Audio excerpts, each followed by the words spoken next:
Hi, this is a review of the LyxPro Dynamic Vocal Microphone Model HHMX-10.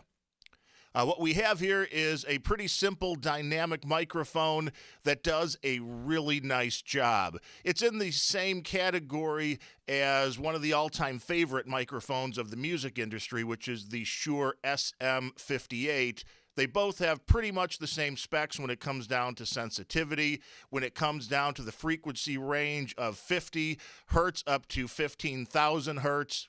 It is a handheld vocal mic, but obviously you can put it in a stand. You don't always have to hold it.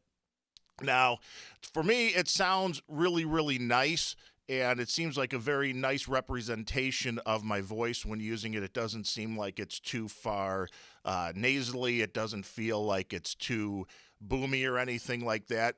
It's a well-constructed microphone. It feels very solid in your hand, which is a good thing. You have an on-off switch on it, which is nice because some of the other microphones in the class don't, or they have external on and off switches. So it's nice to have that ability. It will cause quite a bit of noise, though, so if it's plugged into your mixer, turn the volume down and all of that. Be careful with it when the switch turns on and off. But again, it's a really nicely made microphone. As you can see, I'm sitting pretty close to it, and we're not having a whole lot of problems with the plosives, which is when you're popping your P's and that.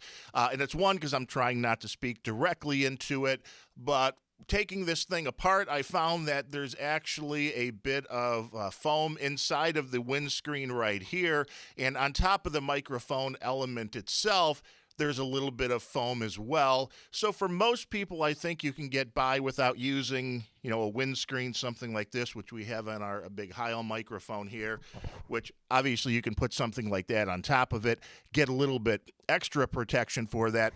I don't really think you necessarily need that or an extra pop filter, but your mileage may vary depending on how close you like to get to the microphone and, how your positioning is. But for anything live, I would definitely recommend this, whether it be, vocals, church choir, something like that. Whether you're doing a speech in front of a crowd, this would work really well. And I actually think it would work really well for podcasting for people that are getting right into it.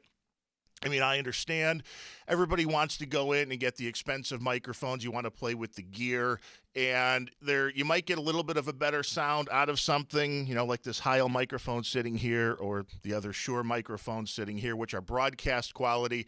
But those microphones are going to run you about $300, and this one's going to run you $20. So if you're just starting doing podcasting or Amazon reviews or whatever you're doing that you need a little bit of a better sound than just using the microphone in your camera, your webcam or whatever, this is going to do a really, really nice job. In the package, there is the little adapter which connects it to a microphone stand, which is a nice little bonus. And you also have a nice leather case to carry it around in. Underneath here, I think you can see this on camera, this is where the microphone goes in, and basically that connects to a 3-pin XLR cable, which you can purchase here at Amazon or any music store around. And again, you do need to plug this into something. Right now I have this going directly into a mixer, which is then bouncing the audio to a little digital recorder. You can buy digital audio interfaces for your PC.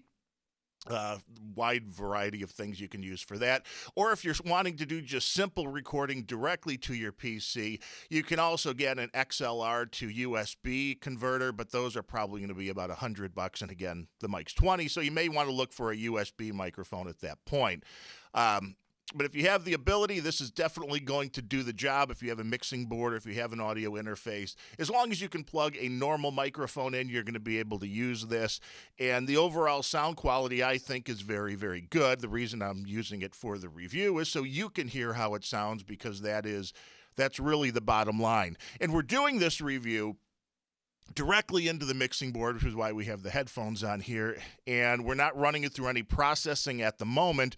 When I do my podcasts, I do a little extra production I add compression, I add a noise gate, I add a little bit of an audio exciter and a little bit of an extra bass, which gives you more of that, radio type sound. So let me run you through a couple different scenarios right here. Again, right now we're running clean, but we can throw in a compressor right now, which, as you notice, my voice level changed slightly. But what the compressor is going to do now is keep everything on a much more solid scale when it comes to the volume. It's a little lower than the volume we had it on, so we can adjust that a little bit right here as far as the output gain. But now, whether I speak quietly or I really start yelling, it's really not going to break up like it would without that. The other thing you can run it through is this is an audio exciter, and it also has the extra bass circuitry. So as you can hear, maybe now you've got a little bit more of bass to the voice, a little bit more lower end, and you can adjust, obviously, the settings on these things to, so this is with it on, and this is with it off, 1, 2, 3, 1, 2, 3. It makes a little bit of a difference, but all of these things, and now the compressor comes off, and this comes off, and they all change the sound of the microphone a little bit. The bottom line is, though, that you can always use something in the post-production, or you can run this microphone through a variety of vocal processors to try to get the exact sound that you're looking for. So again, I'm really impressed with this, especially, like I said, this is the same specs as the Shure SM58, which is bomb-proof. I don't know if this one, because I haven't had it very long, to have it dropped, thrown against a wall, hit by lightning, if you're outside doing a gig or something like that. The Shure are known to be bomb-proof. They're also 5 times the price at about $100 a mic, where, again, this is $20 a mic, and I think it stands up pretty well for what most people are going to be using it for. Again, audition both if you can, put them side by side, record your voice and listen to what it sounds like. But for me, this is definitely something that I would put into a list for people just getting into podcasting, where you don't want to spend a whole lot of money and you want to get a good quality sound. Definitely would put that on the list. And again, for other live things like giving lectures or for church choirs and stuff like that, definitely would recommend it. Again, this has been a review of the LyxPro Dynamic Vocal Microphone, model HHMX-10. One was provided for the purpose of this review, but that does not guarantee a good review. I am Darren O'Neill. Thanks for watching.